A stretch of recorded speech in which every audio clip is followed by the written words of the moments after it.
One phrase that you will have heard me use if you listen to me talk about the sales process at any length is knowing your numbers.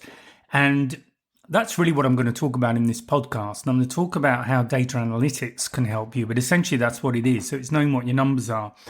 And the reason that that's important is that if you don't know your numbers, the chances are quite heavily that you are being way less efficient than you think you are. So people tend to be optimistic about their numbers when they don't know them. So before I jump into that, please remember to like, subscribe, all the usual things.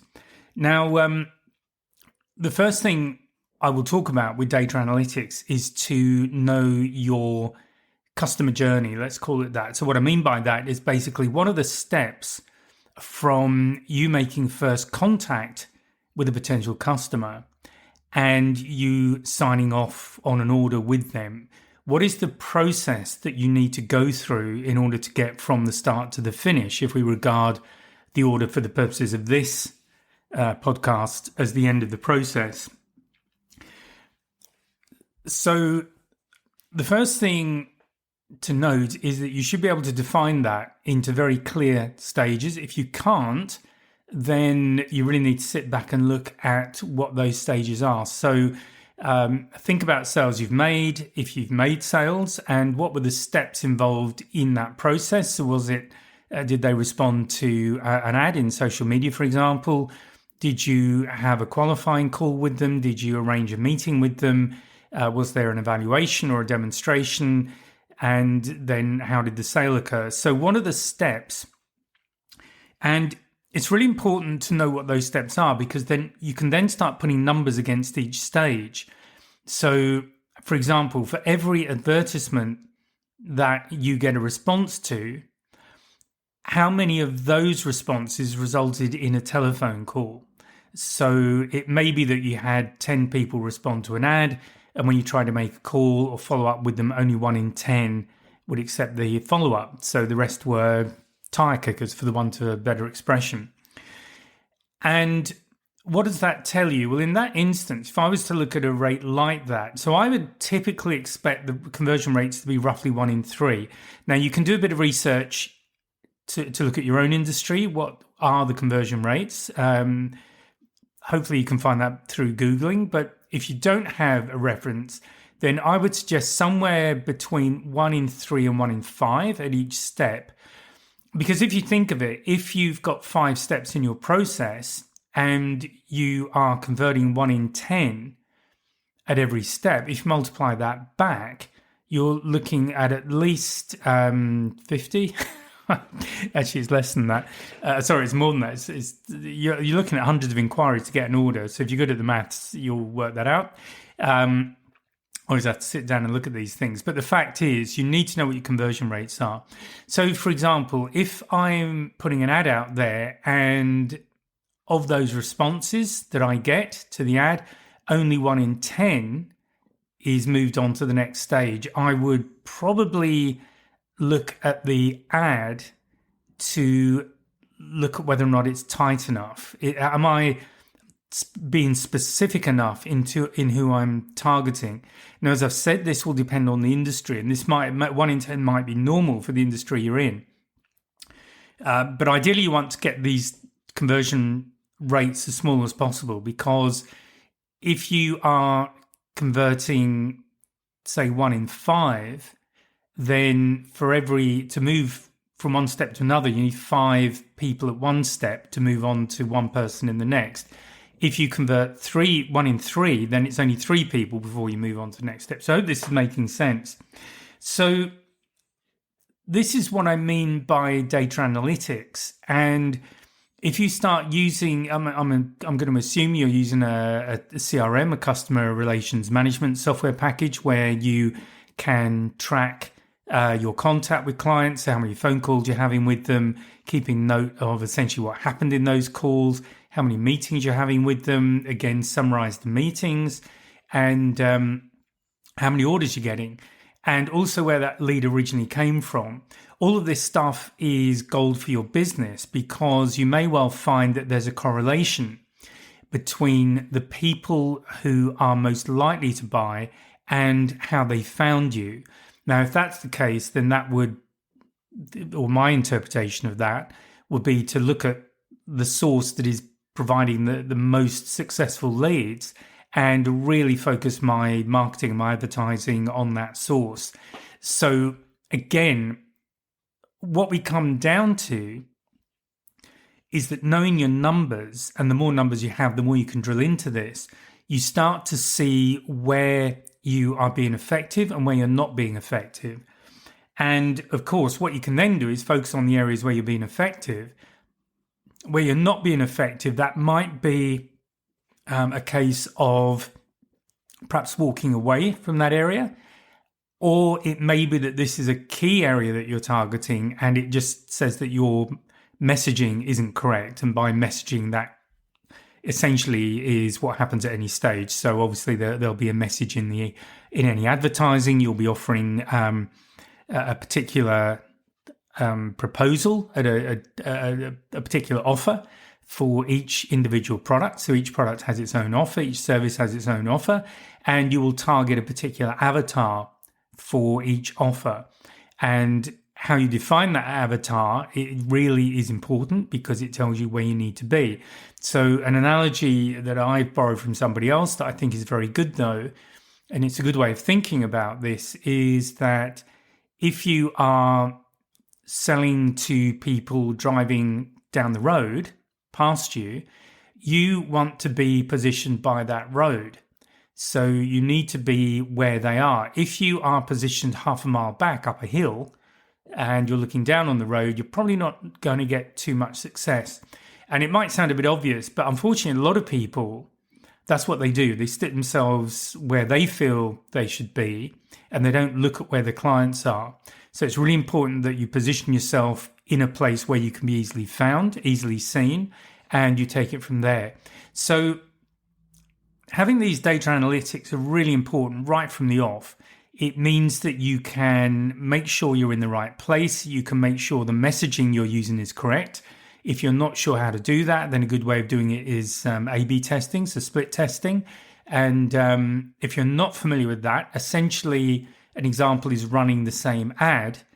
So the copy and the headlines are all the same, but you use a different image. So there's one image in the ad and you just run the same ad to the same market over the same period, but with different, choice of images. So two images, one in one in the other.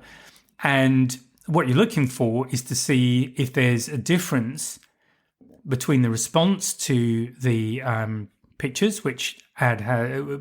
So if one ad is more successful, presumably as nothing else is different, it would be the picture that is doing the work for you. And that helps you to fine tune what you're doing from a marketing perspective. Now, this podcast is not about marketing. My courses are not about marketing.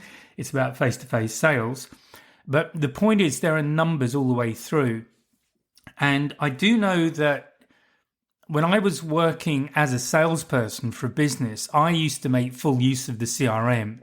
And some people felt I wrote a lot of information in there, but what I would do is actually write down my meeting notes. So there'd be however much detail in there I felt was important. And what would be in those notes would be essentially a summary of the discussion, primarily what my client was looking for, where I felt we had a match, any potential issues I could see, all the key things, budget, time to purchase, how they were with competition if I knew that, what they liked about their current solution, what they disliked, all that kind of stuff. Because to me, I found that helpful because I tended to do a lot of one-on-one visits. And by a lot, I would generally do about 16 a week, sometimes 20. And that might not sound like much to you because in your industry, that might not be a lot. But in other industries, they might only be doing 1 or 2 a week. So again, this is another number. How many calls are you making? How many face-to-face contacts are you making with somebody? So I would keep a lot of detail though, so that my CRM was a real knowledge bank for my client base. And good CRM systems will also allow you to pull out the numbers. So it will tell you how many telephone calls, for example, it took to get a meeting set up, how many emails. It will give the source of the original inquiry. You'll have details of any sales that are made. So is this client a one-off? Is he tending to buy a low-value item, or is he or she a repeat buyer and they tend to buy higher value items? Do they have a regular buying pattern? So these are all things to know about, because once you've gone post-sale, you obviously want to nurture your clients, and it's really good to have a clear view of how best to nurture them. Some clients, so here I'm thinking of government clients where I might be running on government contracts, there were definitely specific times of the year when they would be looking at upcoming requirements. They'd be looking to set budgets for the following year. They would have key projects they were working on. They would have other projects that they might get around to if time and budget permitted. And also there'd be the end of year business. So people who are given an annual budget, most businesses I know, and I believe this is still true, but if they have, let's say, a $5 million budget, and it looks like at the end of the financial year, they've only spent $4.5 million, they can see that the people who control the budgets are probably going to drop their budget to $4.5 million, or maybe even lower, because they can see that 5 is too much. So what a lot of people do, now you can argue the ethics of this, and that's fine, but what a lot of people will do is just make extra purchases to use up that remaining budget, and it means they maintain that budget level for the following year. And but it's obviously an opportunity to get in some last minute sales for you as a salesperson. So this is where understanding your clients come in, and understanding their buying cycles and what drives them.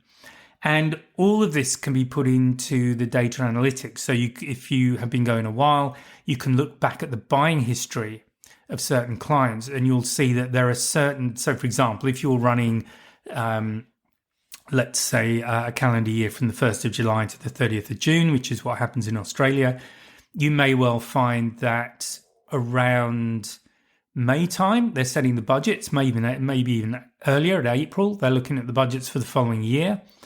Around September, they might be placing the initial orders, depending on what the lead time is. So that might be several months. So it might be September, or it could be December.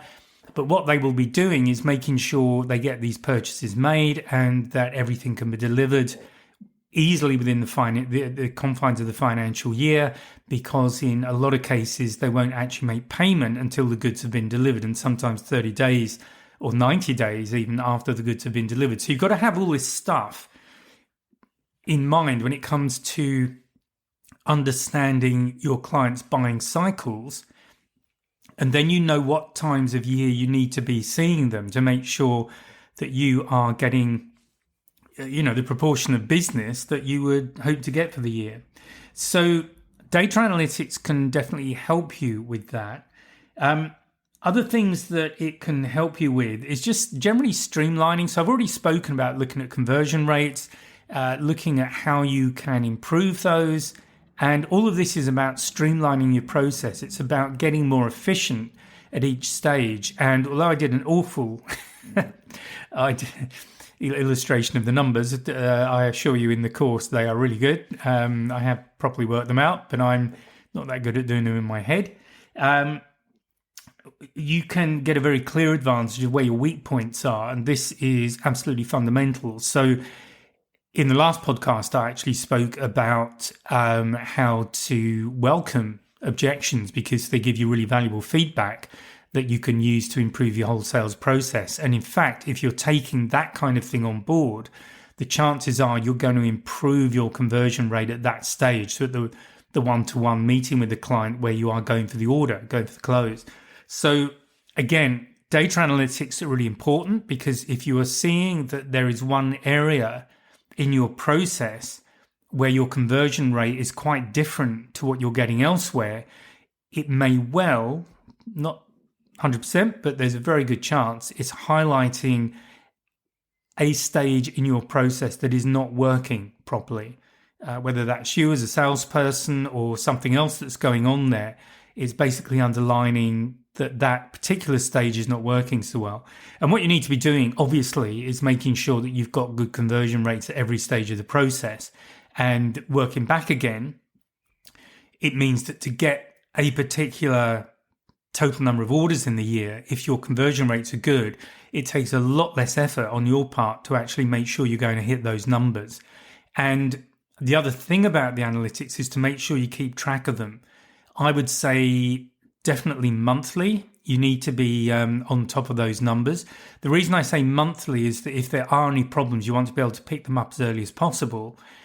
And certainly when it comes to hitting end of year targets, you do not want to realize that it's all starting to go horribly wrong 9, 10, 11 months in, because you've got very, very little time to turn things around. If you understand when clients are likely to buy, you'll know what sort of orders you should be getting at any point in the year.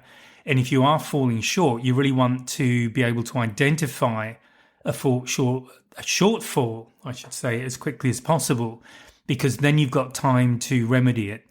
You might have to just increase advertising. You might have to just run out and see a lot more clients for a week or 2 or 3, whatever it might be, just to get visibility there, get call rates up, that sort of thing. But the point is that you have time where you can fix things. So data analytics, excuse me to say, data analytics covers quite a range of things. I've just highlighted a few, but in terms of face-to-face selling, these are really important, knowing your conversion rates, knowing your client journey. And also, if you are involved in the initial targeting of clients with marketing, it's really essential that you understand where your clients are. But also, if you are doing direct sales, it's also important to know where they are, because you might want to do cold calling. I've found that to be quite a useful way of generating leads, because you can catch people who maybe aren't on social media or who kind of go under your normal radar if you just rely on your regular advertising. So if you're very clear on who your avatar is, who your ideal client is, then you can really target them at whatever level that you're making contact with people. And also when you're asking for referrals, it's another good time to know that. And obviously if you are asking for referrals, keep track of that. See which people are tending to give you referrals, what kind of clients are they, who are they referring you to. So it's all about information gathering, and to a degree, I would say it's impossible to have too much information. Certainly in the key areas of your business, you really need to be on top of it. Okay, I'm going to stop there. I hope you found that useful and given you maybe some food for thought. And if you don't know your numbers, it's really important that you start to work them out, because I think you'll be in for a bit of a surprise, possibly not a nice one. But once you've got that information, you can then do something with it. Okay, I'll speak to you in the next podcast. Bye for now. If you found this podcast useful and hopefully it's got you thinking, please sign up to my mailing list. There's a link in the description where you can just sign up, and I'll keep you informed of what's going on. There's also a link to a free 1-hour webinar. It's an on-demand webinar, and I'll take you through 3 things you can do right now to improve your sales confidence, and that includes handling objections and closing the sale. So please check out the links and please join the mailing list, and I'll speak to you next time.